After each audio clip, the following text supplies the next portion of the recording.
This is the Lockpicking Lawyer.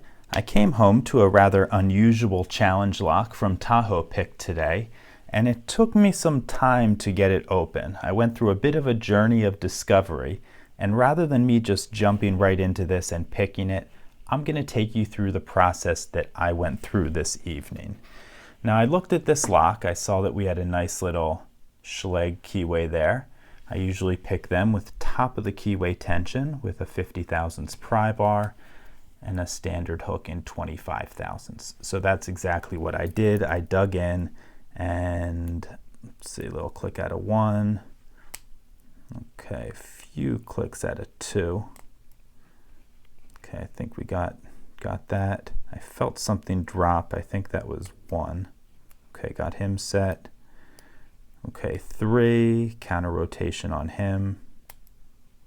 And we got it open after only 3 pins. But the padlock wasn't opening. So I figured maybe it was set up in an unusual way. I picked it the opposite direction.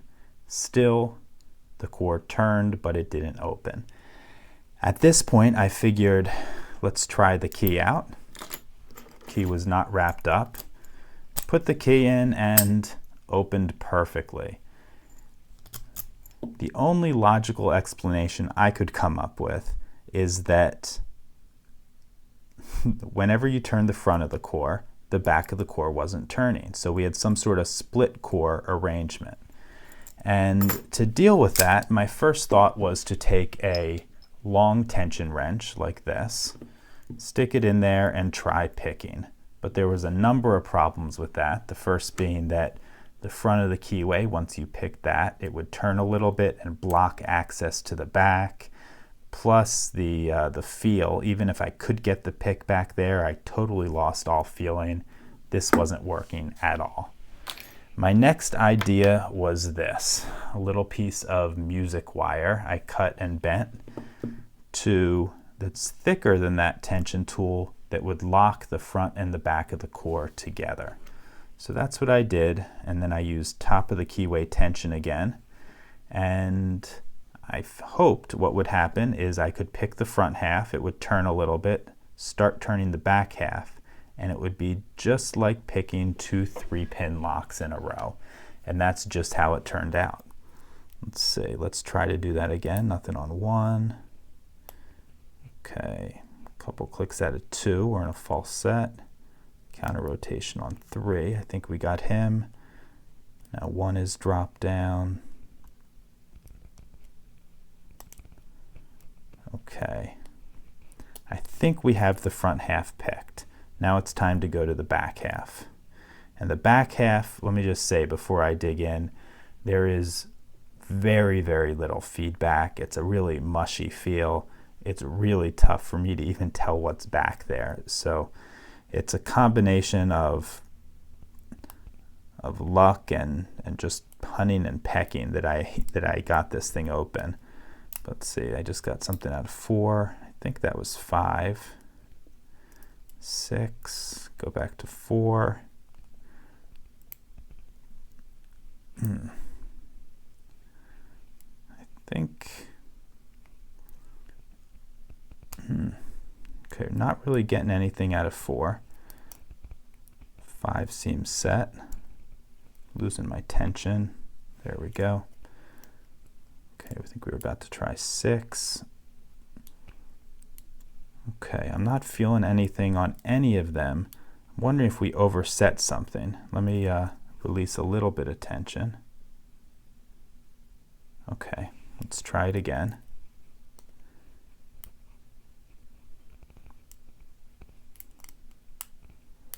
Okay, click out of 5.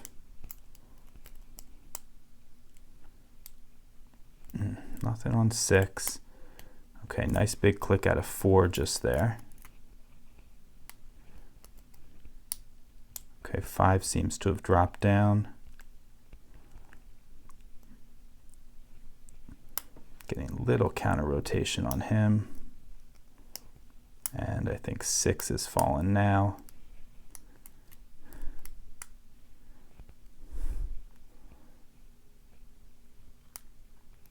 Like I said, it's really hard to get a feel back there, but Oh, there we go. We're open. Okay, so it took a little bit of doing, but we did get it open. Let me tell you, that back 3-pin half was a real pain to pick open. Okay, let's take this apart and let me show you how this works. You can drop the core out by taking a screw out down the shackle hole.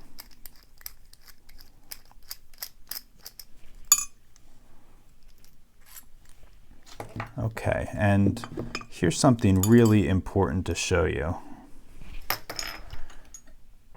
And that is, when you have a split core arrangement, you need some sort of way to hold the front of the core in place. Normally the front of the core is held in place because it's connected to the back, and then you have something on the back holding it on. Not so here.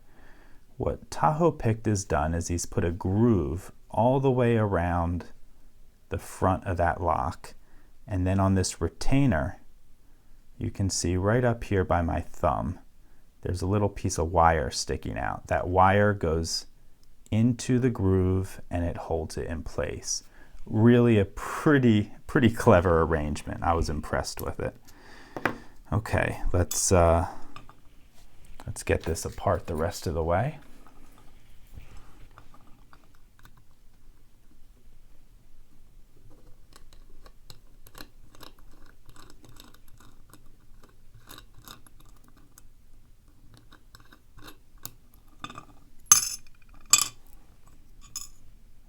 Okay, I probably should have locked this up because I have this in, gosh, about 3 different directions right now.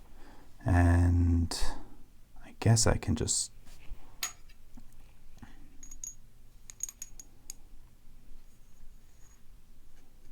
I don't think I'm going to lose any pins here.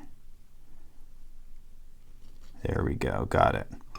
Okay, so now we have the 2 halves of the core out, completely independent of each other.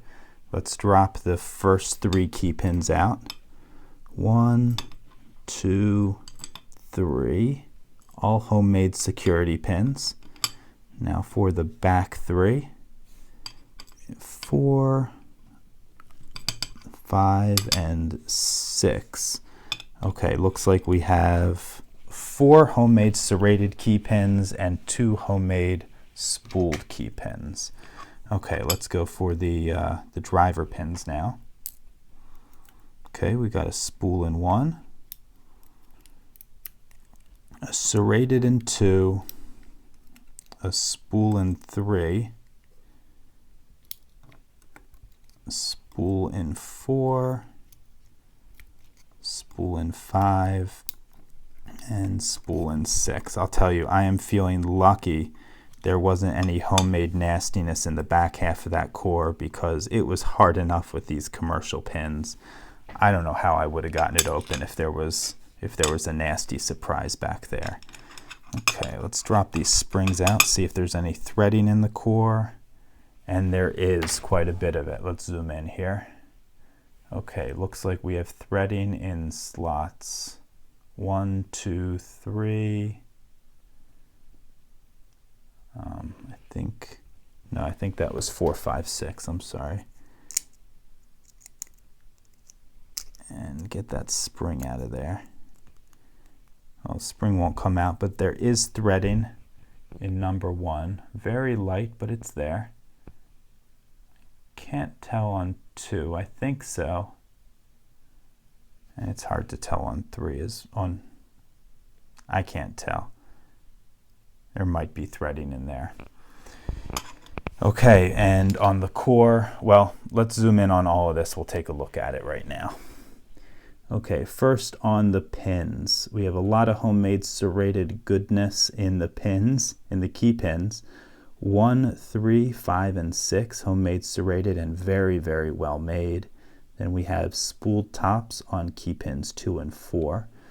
Moving up to the driver pins, a homemade serrated in 2, again very well made. And then we have 5 spools. Okay, moving over to the split core, we have some threading in there and and the threading is in chambers 1, 2, 5, and 6. And then, of course, modification-wise, we have the splitting of the core and the groove around the front of the lock that allows it to work without falling apart. So Tahoe picked, what an incredible lock. Thank you so much for sending it to me, giving me the opportunity to play with this. To everyone else, if you have any questions or comments, please put them below. If you like this video and would like to see more like it, please subscribe. And as always, have a nice day.